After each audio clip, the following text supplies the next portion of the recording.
Good morning, guys. Good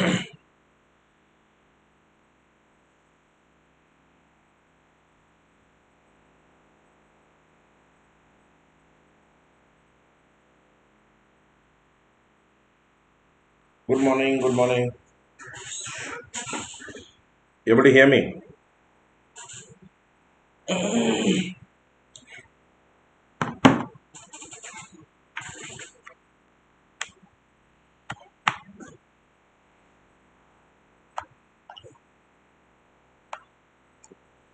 See, in yesterday's class, I was actually giving you a brief overview of how our Indian foreign policy started under Nehru. Okay, and I was continuously emphasizing that one of our biggest challenges were our neighbors.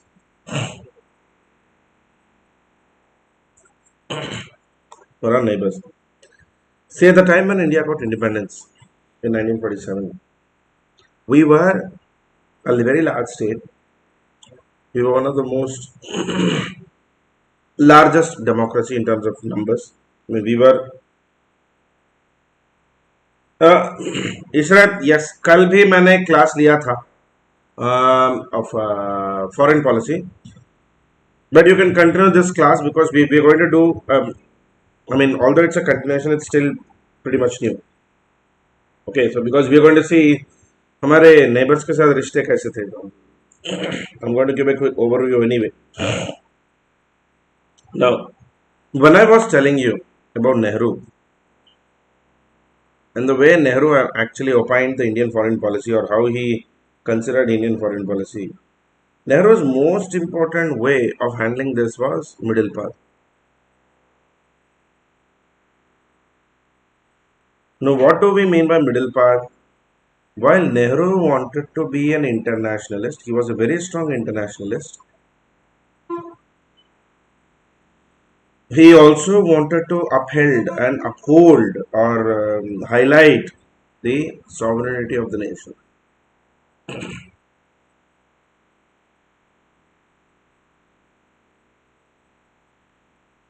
See, if you want me to give you an example of what is an internationalist system, Kashmir का जो problem था नेहरू को genuinely लगता था that if he goes to United Nations will be able to help him and United Nations will be able to guide him, and that's why Nehru went to United Nations. That's the primary reason why he went to United Nations, because Nehru genuinely thought that UN is going to help him. At the same time, what do we mean by sovereignty of India is Nehru, while he highlighted on the importance of international organizations or international institutions in helping him, Nehru also had a very genuine belief that whatever issues India faces, India must be able to resolve herself. That is, India should not leave this to the people abroad. Same way, Nehru also had a specific focus or a specific importance being given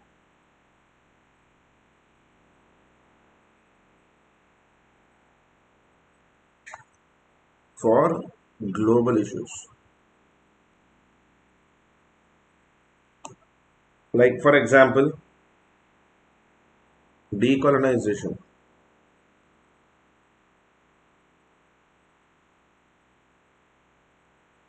representation of the developing world,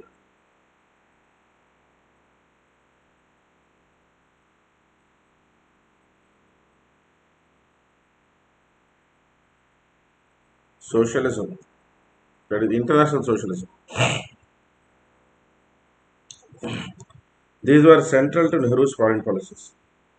These were primarily central to Nehru's foreign policy. One of the earliest challenges Nehru faced was the Cold War. Probably one of the first earliest challenges Nehru faced was the Cold War era. See, Cold War is a period where America and Soviet Union were competing with each other.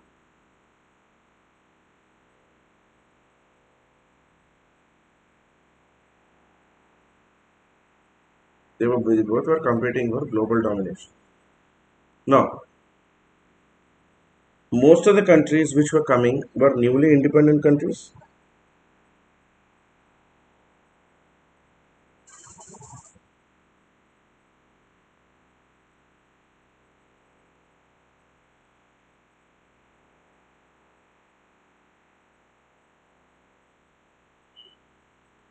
These were all newly independent nations, right? Pretty much all the countries which were coming were newly independent nations. Now, given this, most of these nations were previously colonies of capitalists.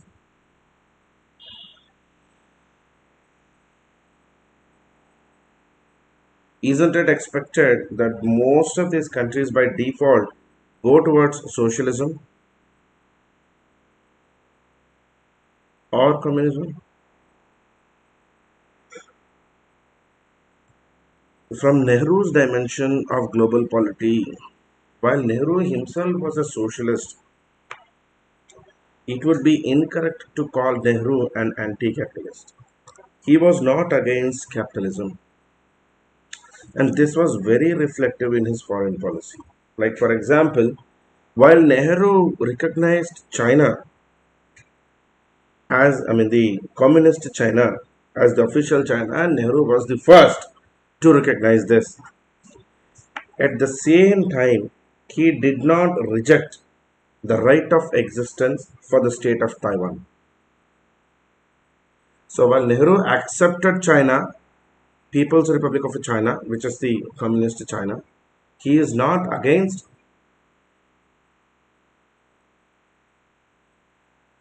the capitalist. Some of Nehru's neutralist attempts or globalization or internationalist attempts are NAM. NAM was what Nehru called the third path.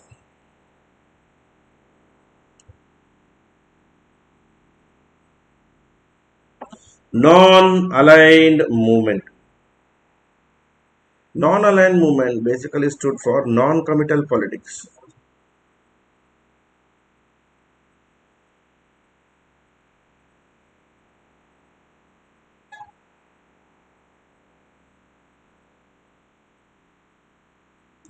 Non-committal international politics. NAM basically stood for non-committal international politics.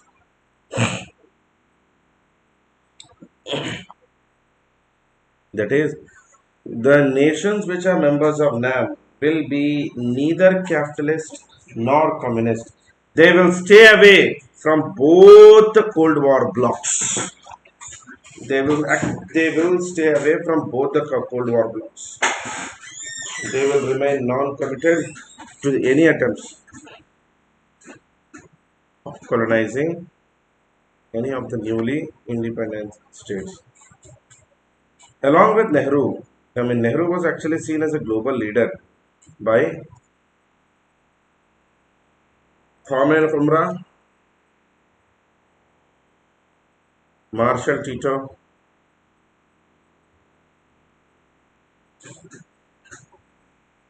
Sukarno, you know, Gamal Nazir.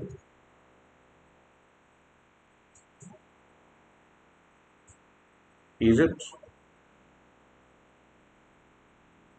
Burma, Indonesia,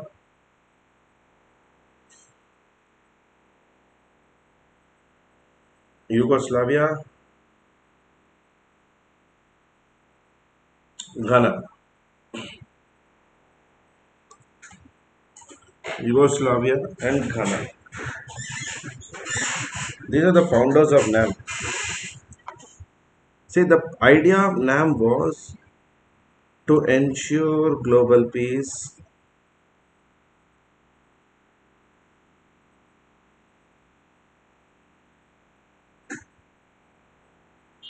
in such a way that each nation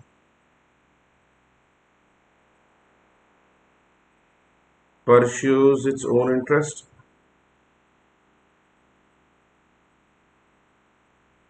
without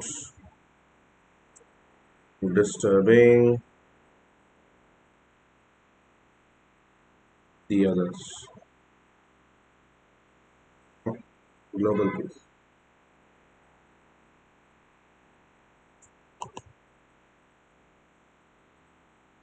And one special tool which NAM used the most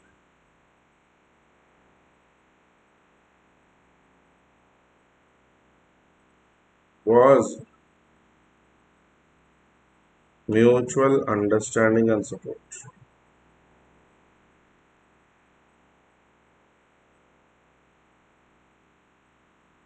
One tool which NAM generally used a lot is mutual understanding and support, where these NAM nations would actually help each other in administration, in advisory of, in the advisory of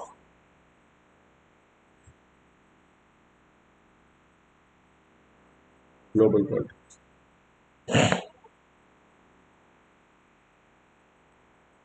In a way, NAM was the first to introduce the term neutralism. Nehru was the first to introduce the term neutralism in the world. Say, but remember that NAM was mostly considered a pretty bad idea, and most of the nations consider NAM to be a negative role, because for the capitalist world, NAM was seen as a way to get into communist bloc, and for the communist world, NAM was seen as an anti-communist attitude. Anti-communist attitude. Nehru also got India to play an important role in some important aspects. For example, 1953 Korean War.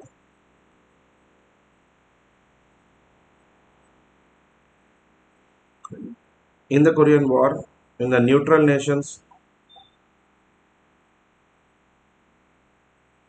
Reparations Commission,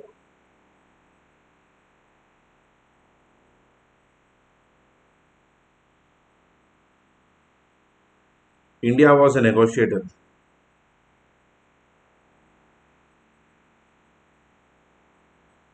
Now, what is the Neutral Nations Reparations Commission?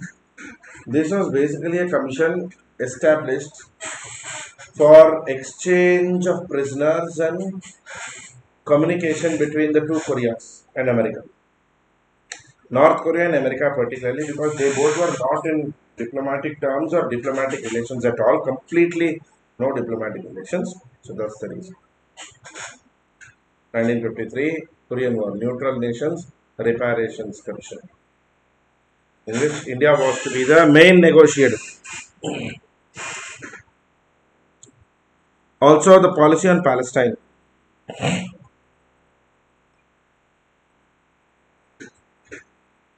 Say, you guys know that Israel was recognized, Israel was established in 1950, 1949. 1949.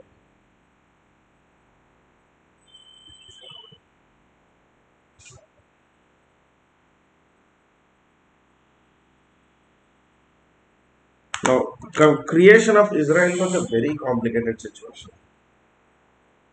See, Israel was created from the already existing country of Palestine. Already existing country of Palestine.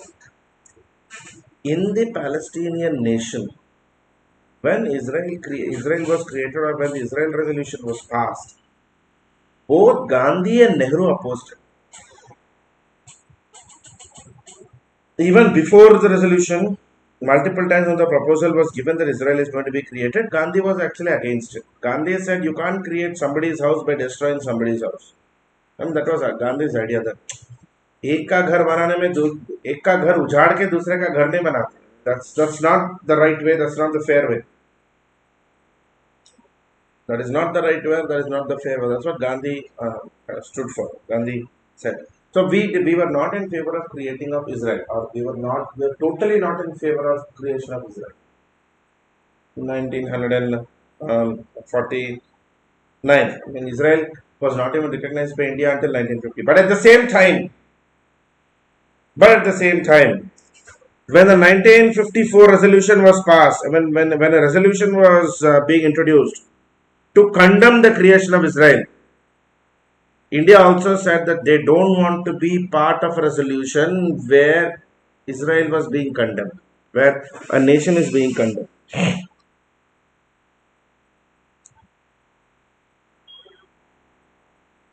In fact, we were against this.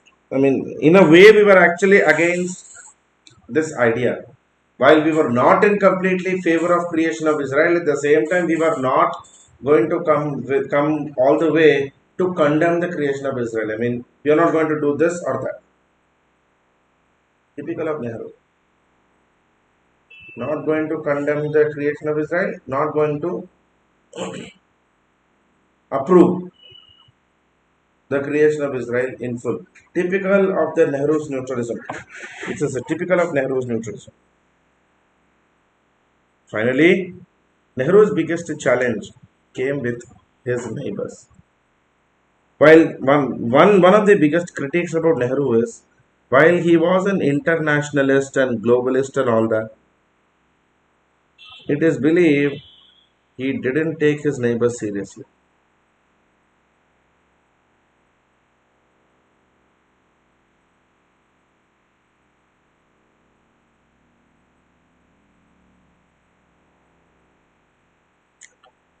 I mean, Nehru was still in that old idea that most of these neighbors are like old friends and old associates or cousins, and they'll not be anti-India, or they may not be a significant threat, which was actually not correct. Our biggest threats came from our neighbors.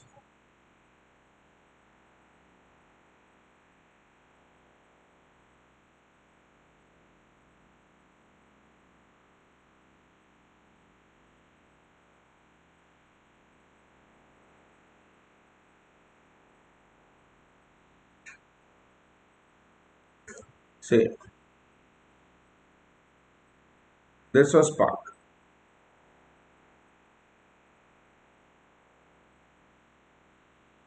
Nepal,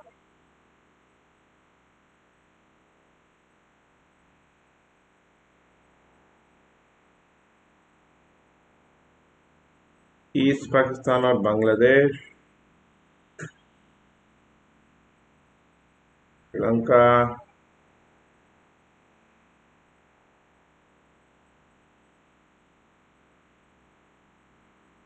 Myanmar,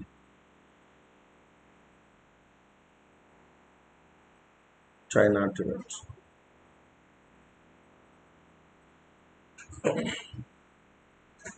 China, Tibet. One of our biggest issues and strongest issues or strongest challenges with our neighbors is our neighbors, Pakistan.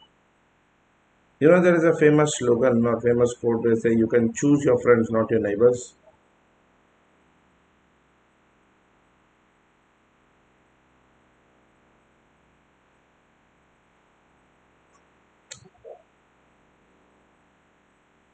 With Pakistan. What is the place where we have dispute with Pakistan? Number one, the Kashmir issue.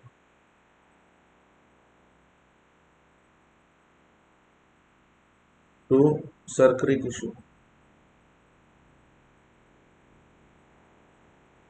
Three, Junagadh problem.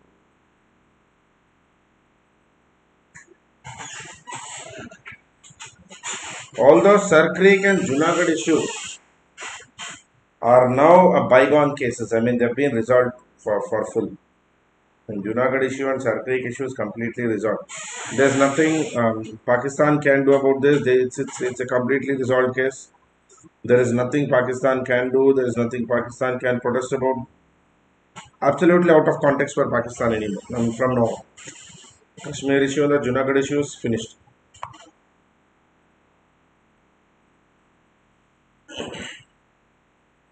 The Sartri Kishan Vinay. Coming to Kashmir. Because of Kashmir, you must understand that there is a whole large part of Kashmir, Gilgit Baltistan,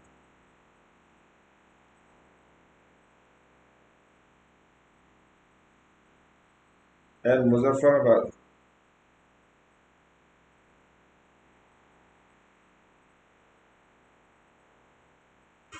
fall under Pakistan occupied Kashmir.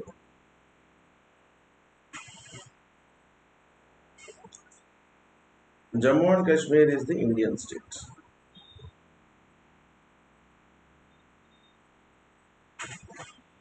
There were multiple times where Pakistan has tried to attack India and occupy the entire territory of Kashmir. The first and foremost happened in 1948. In 1948, when the tribal people of the northwestern region invaded into Kashmir, we strongly believe that the auxiliary forces or the support forces of Pakistan army were available to support this tribal. I mean, Pakistan did get involved in the tribal invasions. Kashmir War, we won. First Kashmir War.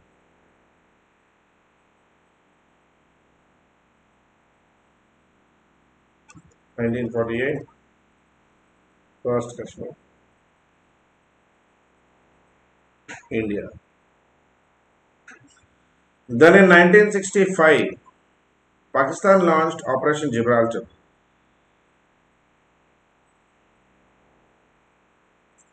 This was again to occupy Kashmir.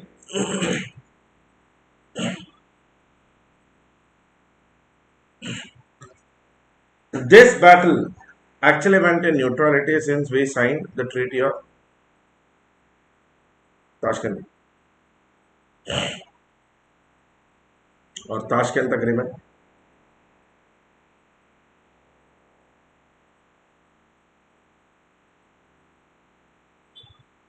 Signed under the guidance of USSR. While Pakistan claims they won the battle and India claims they won the battle, in a way, India did have a very high upper hand because of the numerical numbers. But yeah, Pakistan did have strategic assets like guns and weapons in support of the American forces or NATO forces. 1971,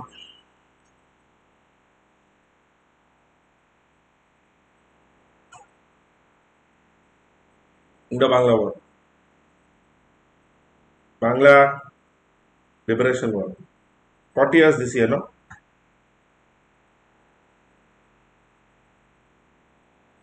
Bangla Liberation War, India, total and comprehensive Indian victory. 1999, Kargil War.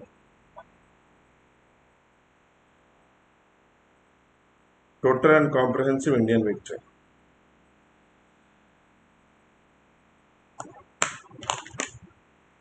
Complete and comprehensive total Indian victory.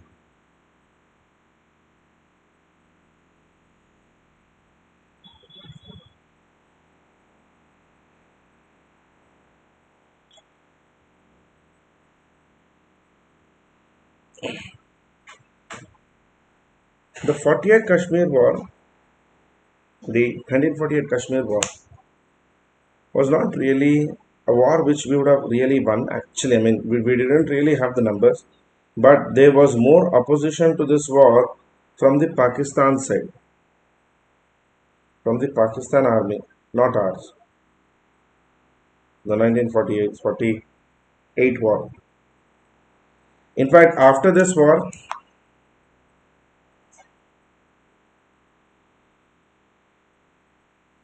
after the 1948 war, India Pakistan established peaceful diplomatic relations. India and Pakistan established peaceful diplomatic relations. 1950 Liaquat Nehru Pact was signed. This year, this was in news, guys. Current affairs में था ये. Liaquat Nehru Pact was signed. This was basically to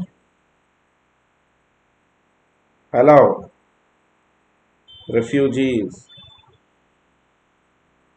to dispose their properties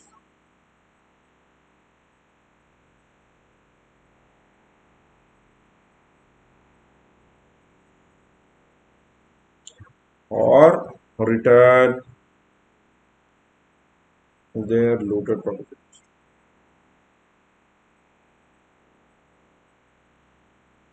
In fact, after independence, at a time when we were actually in hatred with each other, this pact was one of the most important pacts, the Nehru-Liaquat Pact. Nehru-Liaquat Pact was also the beginning of peace.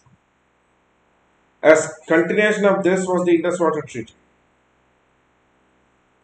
1960 IWT.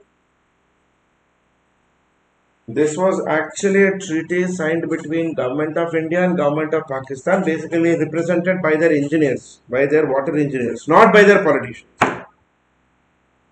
Government of India and Government of Pakistan being represented by their engineers, not by their politicians. Where Indus water was to be shared among these two. Indus water was to be shared among these two. So these two, after the 1948 war, were actually positive movements. The Liaquat Nehru Pact 1950, where this pact also said, also highlighted the responsibility to protect minorities.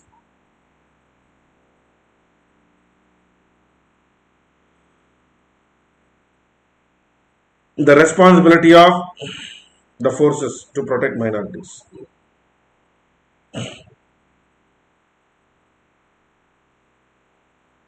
Responsibility of the forces to protect minorities. So Nehru Liaquat Pact. Then 1965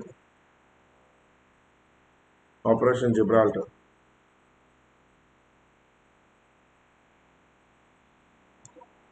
Where Pakistan planned to infiltrate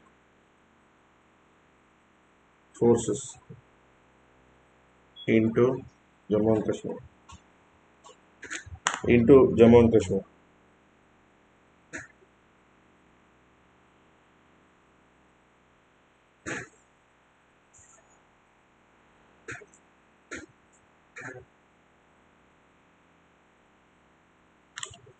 See, the story was pretty simple, guys. In 1962, we just went through the Indo-China War. In 1962, we just come out of the Indo-China War. And we've been defeated very badly in the China conflict. बहुत बुरी तरह हारे थे. तो पाकिस्तान इसका फायदा उठाना चाहता था. पाकिस्तान was like, हाँ इसको उठा, इसका फायदा उठा. That's exactly what happened. Pakistan was just trying to be selfish. They were just trying to be smart. They were just trying to be selfish. और कुछ भी नहीं. Pakistan बस अपना attitude दिखा रहे हैं. They were just trying to take the benefit of this, and they tried Operation Gibraltar, but luckily Gibraltar failed. Operation Gibraltar failed. It failed terribly. Both the sides ended up making peace agreements. Now, there is a territory called Run of Kutch here. ऐसा ये जो border आता है ना, this border, that dispute is called the Sir Creek dispute.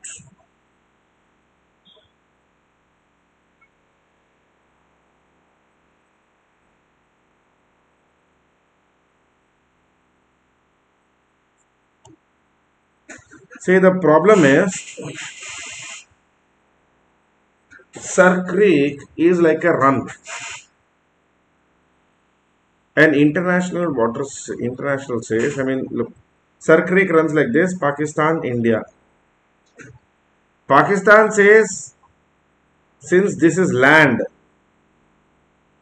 यहाँ तक हमारा है. And our argument is, ये कैसा है? ये sir, run of crack is water. In water type bodies, the international borders come midway, not full.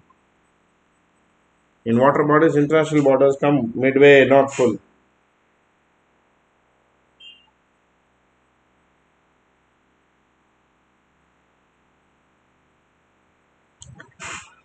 And the Operation Gibraltar was actually about this run of catch dispute only. Pakistan was trying to capture the entire run, sending its patrol forces in 1965. We just safeguarded the location. General Ayub Khan was the guy who launched this.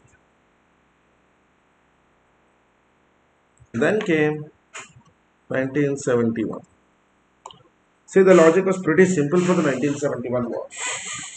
In Pakistan, there were two Pakistan. There is West Pakistan, East Pakistan. The West is Punjabi dominated. The East is Bengali dominated. Whereas the official language of Pakistan was Urdu. The official language was Urdu, and in Pakistan, Urdu was more or less like an elitist language.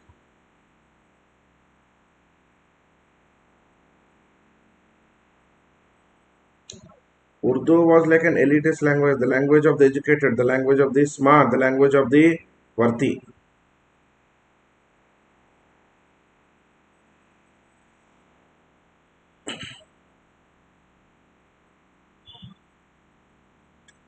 That is where the problem was.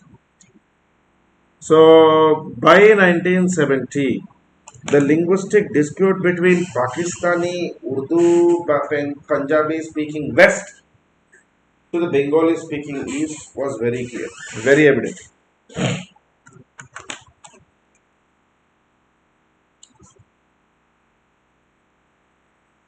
And there were two big political parties, Pakistan People's Party and then Awami League.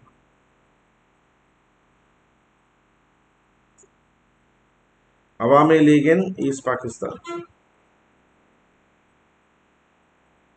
Pakistan People's Party largely in West, dominated by Bhutto, Zulfikar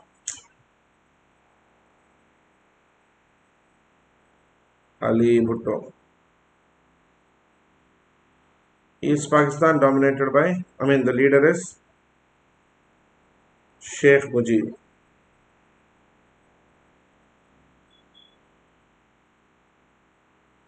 Sheikh Mujibur Rahman. 1970 elections. In the 1970 elections, which were called, Awami League won the elections. So technically, although Awami League are from East Pakistan, they won the national election, so they were bound to form the government. Bhutto rejected. Bhutto considered this to be an insult. Bhutto said he is not going to join. Awami League won 167 seats of the 169 seats. So technically making Sheikh Mujibur Rahman the leader. Happened in 1970. But in order to take back the control and to reduce the people and to suppress the people, in April 1971, Pakistani general in East Pakistan, his name is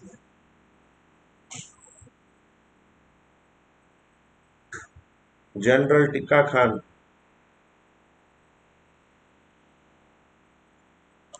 Tikka Khan launched Operation Searchlight.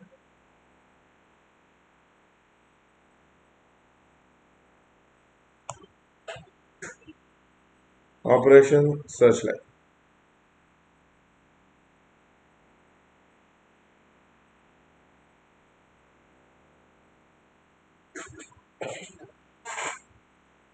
Under this Operation Searchlight, orders were given to get for the Pakistani army to eliminate all Bengali threat to Pakistanis in East Pakistan.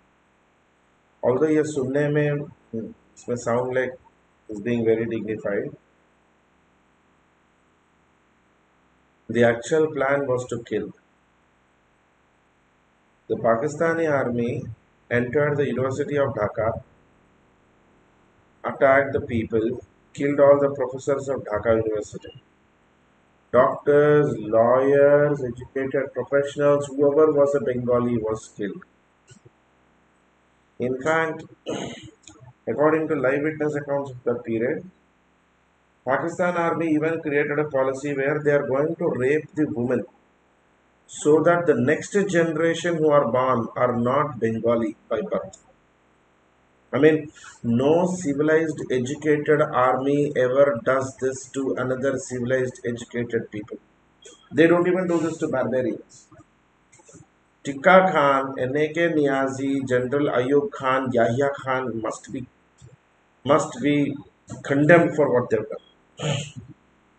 There is no doubt. And even in Pakistani power circles today, that they know what happened, even they oppose the behavior of Tikka Khan. Tikka Khan's behavior is not agreed even to Pakistani people. I mean, who rapes people of their own country to change their ethnic identity? I mean, who does this? कौन करता है? See, initially India was totally against entering into the Pakistani dispute because number one, this was not our own dispute, and ऊपर से by that time we ourselves were going through so much of financial struggle. Our economy was going through a challenge. There was Gulf crisis which was going on. Oil prices had overshot completely. So हमारे खुद के इतने, I mean, we ourselves did not have this much of capacity to go through all these wars and fights and disputes that we were really tired and we थक चुके थे. We didn't want to get into. We had no interest. We had neither the focus nor the interest to get into this war, into the Pakistani dispute, because we considered this to be an internal dispute of government of Pakistan. But I'll tell you the problem. There were nearly 10 million East Pakistanis who were just barging into our borders.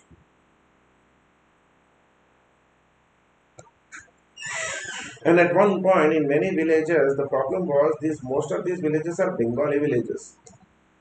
Like the entry point of the village is in India, the exit point is in Bangladesh or East Pakistan. ऐसे villages को कैसे handle कर? People speak Bengali here, people speak Bengali there. So basically, what people did, they just ran away from their village into our. They would come stand at the border and say, "Mardo," because there people are raping us. At least here, kill us. There was no way for us to escape. Absolutely no way.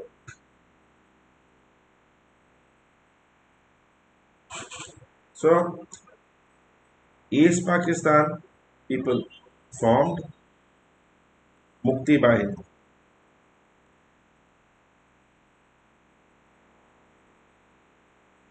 And we agreed to give all sorts of moral and diplomatic support to the people, creating Mitro Bahini.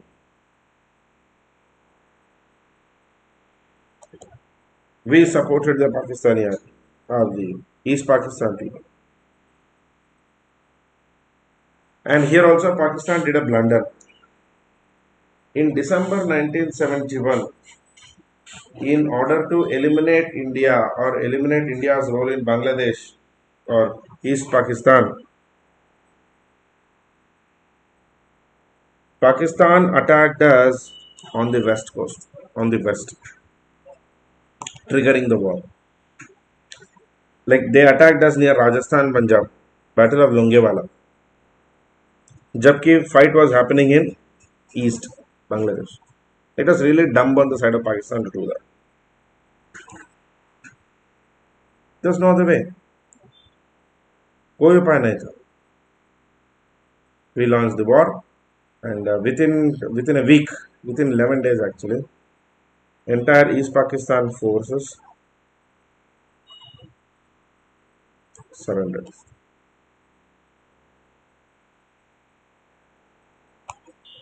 Entire East Pakistan forces surrendered. Sam Manakshaw was the architect,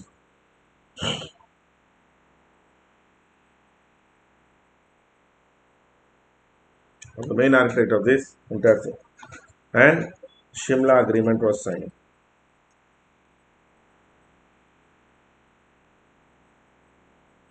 1972 between Indira Gandhi, Bhutto, Zulfikar Bhutto.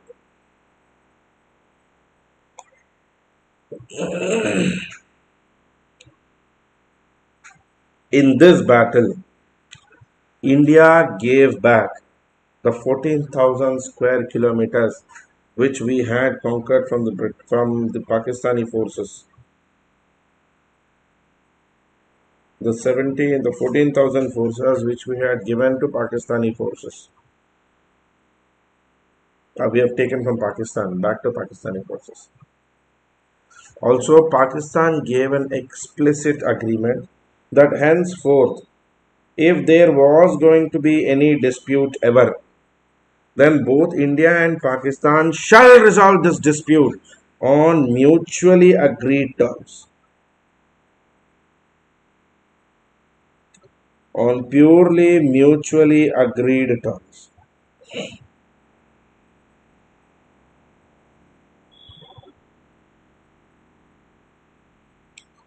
See, in the Bangladesh war, there were foreign powers involved directly.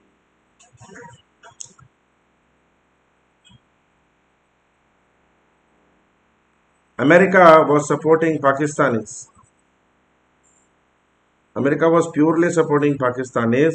America went to the point that it actually sent a nuclear ship to Bay of Bengal, threatening India with nuclear war. There was no other way that India had, when luckily India had signed the Treaty of Peace and Friendship with Soviet Union. India signed Treaty of Peace and Friendship with Soviet Union, and Soviet Union came to our rescue. Otherwise, America would have attacked us with nuclear bombs. Since Soviet became our friend, we didn't have any other way. In August 1971, India Soviet Treaty of Peace and Friendship.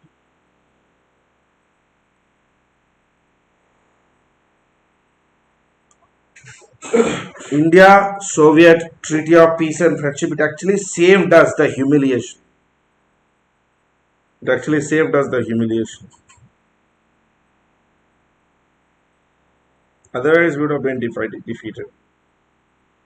And you know the funny part, at that time, American president was Nixon. Nixon's own foreign service and British, the American ambassador, American diplomats in Bangladesh or East Pakistan, his name is Andrew Blood. He sent a telegram called the Blood Telegram, highlighting the genocidal activities by Pakistani army. Nixon and Henry Kissinger conveniently ignored it.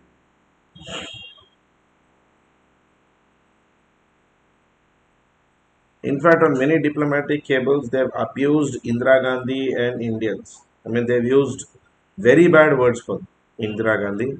They used to call her B on the telegrams, and the common word Kissinger is known to have used against Indians is B.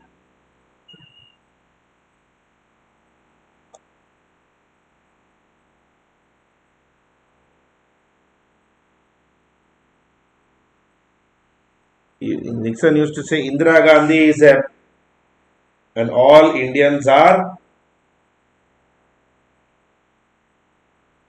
terrible people. We had the Soviet support, and that's why Nixon and Kissinger could not have attacked us.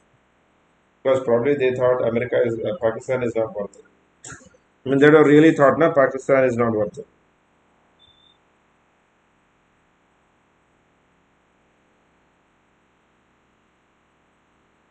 And then came the Siachen dispute. See, in the 1980s, Siachen was a high altitude territory.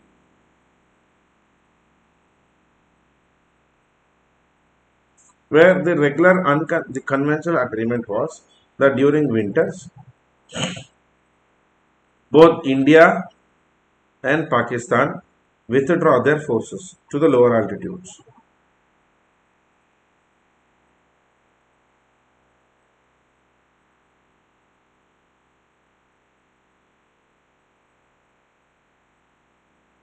India and Pakistan withdraw their forces to a lower altitude. They come down from a higher altitude, they come down to a lower altitude during the winter. And back, once the winter is gone, they both go back. Somewhere in 1983, we got information. I mean, our intelligence groups gave us information that Pakistan has been searching across the world markets to buy high altitude winter clothing. Pakistan has been trying to purchase high altitude winter clothing. So trying to purchase high altitude winter clothing basically meant that Pakistan may wanted to break their convention of leaving the Siachen side during winter, and probably when India withdraws, come and occupy the Indian side of Siachen. Siachen was divided between two sides. While Pakistan was searching and trying to buy the clothing, we didn't have to really buy much because one of our best allies, Soviet Union, was an expert in high altitude and winter clothing. Soviet Union has Siberian winters.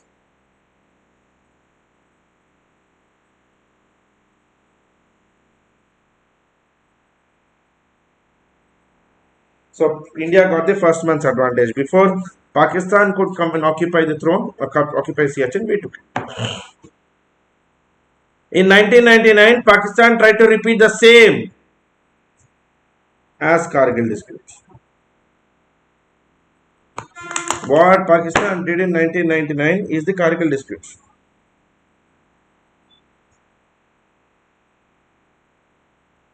Same like what we did in Siachen, Pakistan thought they will do in Kargil. They will take over Kargil when India withdraws its altitude forces, and they did.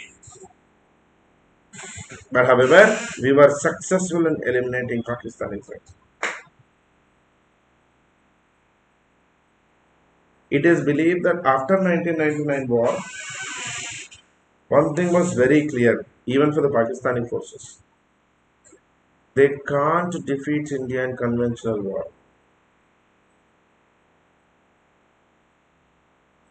That's why Pakistan is currently using the method of infiltration and unconventional attacks. Pakistan is currently using infiltration and unconventional attacks, which is what we call the creation of terrorist networks. Lashkar-e-Toiba, Harkatul Mujahideen, Hizbul Mujahideen, these are all the Pakistani, Team 2. Basically, Pakistan's Team 2 to attack India, to terrorize India. As of now, the dispute remains the same. Coming to China. See, with China, the relationship was quite complicated.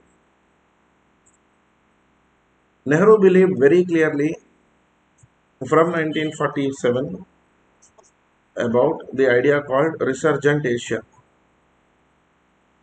And according to Nehru, there are two pillars on which Resurgent Asia will be built: India and China. India and China, according to Nehru, are the two pillars on which Resurgent Asia is going to be built. And on the 1st of October 1949, China itself split into two groups. The nationalist China, we call them Republic of China, headed by Kuomintang party, whose chairman was Chiang Kai-shek.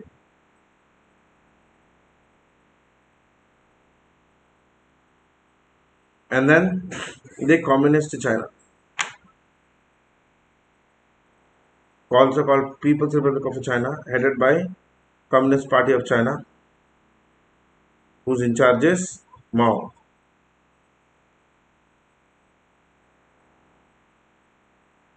Mao Zedong. This is what today we call Taiwan. This is what we call today Beijing. See, original China was Taiwan only. Original China was Republic of China only, which was established in 1911. Republic of China was established in 1911. The Communist Party and their armed wing, the Red Army, overthrew the nationalist group and then took over China. They occupied and declared themselves as communists.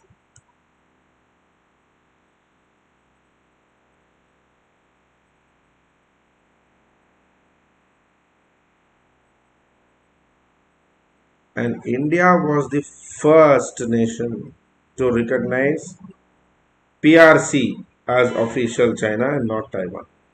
We were the first nation in the world to recognize People's Republic of China to be as official China and not Taiwan China. That gratitude remained in China for a long period, for a very long period.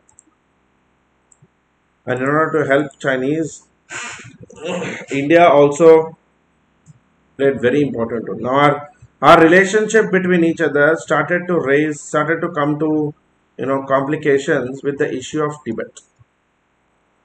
China has always claimed historical sovereignty over Tibet. It's a word which only Chinese use. China says, "Itihas mein Tibet hamara tha." It is like Africa, Congolese coming and saying that entire world is ours because Africans were the people who went to the world. If you go by historical sovereignty, then there is no limit to historical sovereignty, right? Where will the historical sovereignty debate end? Everybody will say they were the first to come, and so entire nation or entire world or earth belongs to them. So this historical sovereignty concept will always be a complication and will always be a challenge. It's never going to be so easy. The historical sovereignty dispute. With Tibet, it's going to be a challenge. And unfortunately, PRC invaded and occupied Tibet. The 14th Dalai Lama had no other way but try to escape. And India helped him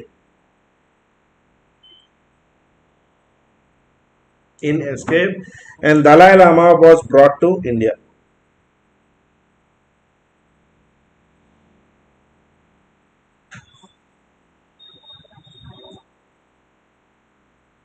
The problem was we were supporting Dalai Lama on humanitarian basis.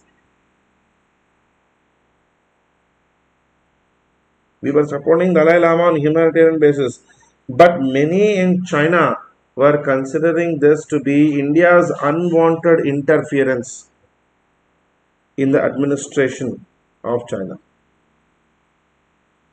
In fact, in 1951, India actually brokered a peace between Tibet and China. With Indian support, in May 1951, Tibetan delegates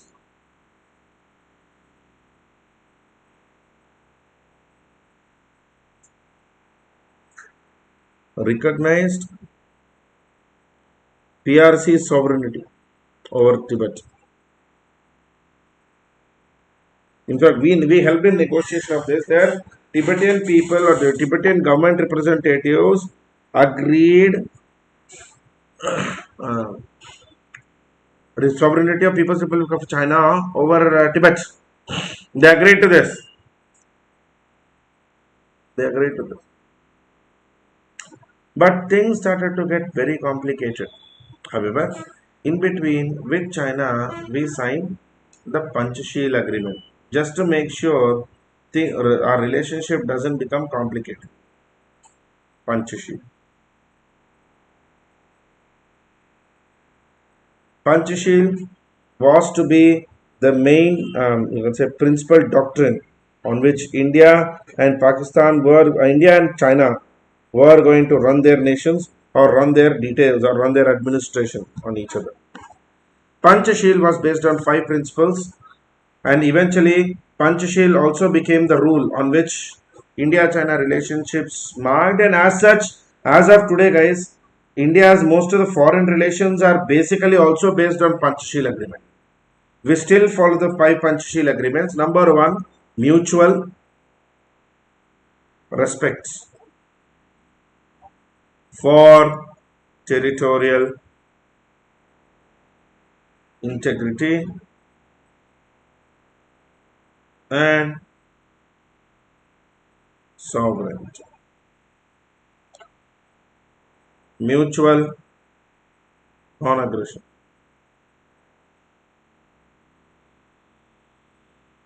Mutual non-interference.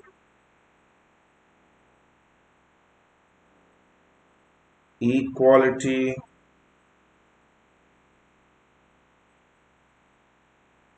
and mutual benefit.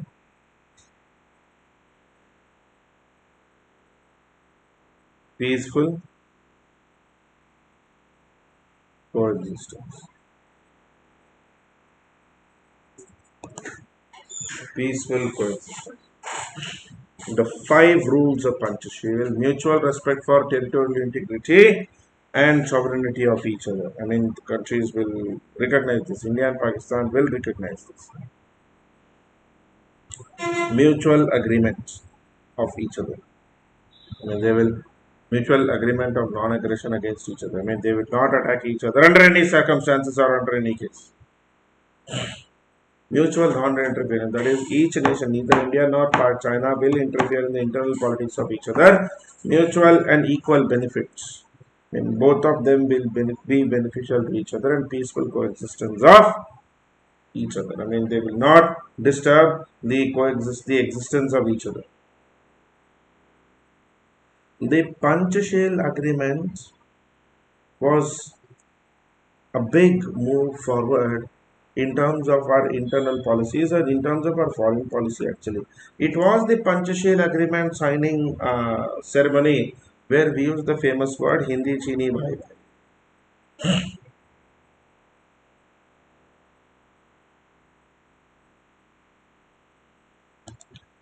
Hindi Chini Bhai Bhai.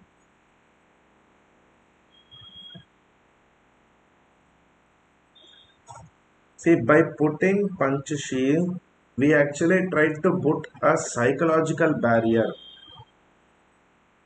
from Chinese aggression.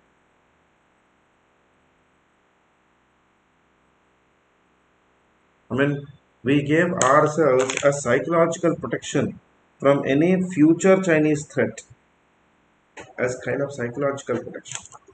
Now, see, Panchashil was itself signed with China, which was under Mao Zedong. The problem was with China, we also had a border dispute. With China, we did have a very strong border dispute. And Chinese foreign minister Zhou Enlai was not very inclined to respect Panchashil.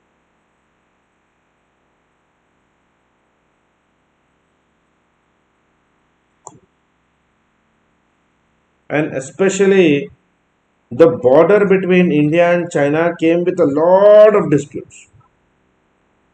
Not just Aksai Chin, the border dispute, because the problem is China keeps saying that the border agreement which is there between India and China,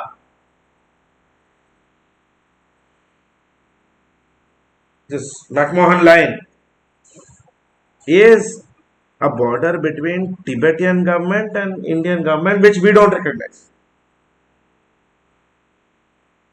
China has claims on Tawang region. See, China wants Tawang region because China believes I'll tell you why. One of the arguments which is given is if you see Brahmaputra turns like this in Tawang. If this is India, this is Arunachal.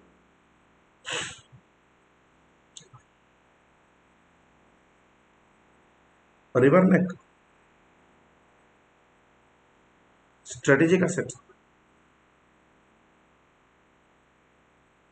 River neck, a strategic asset. That's why it wants it. Okay. That's the reason China wants it. And Zhou Enlai did the unthinkable. In 1962, China invaded India, breaking the Panchashila. China defeated us.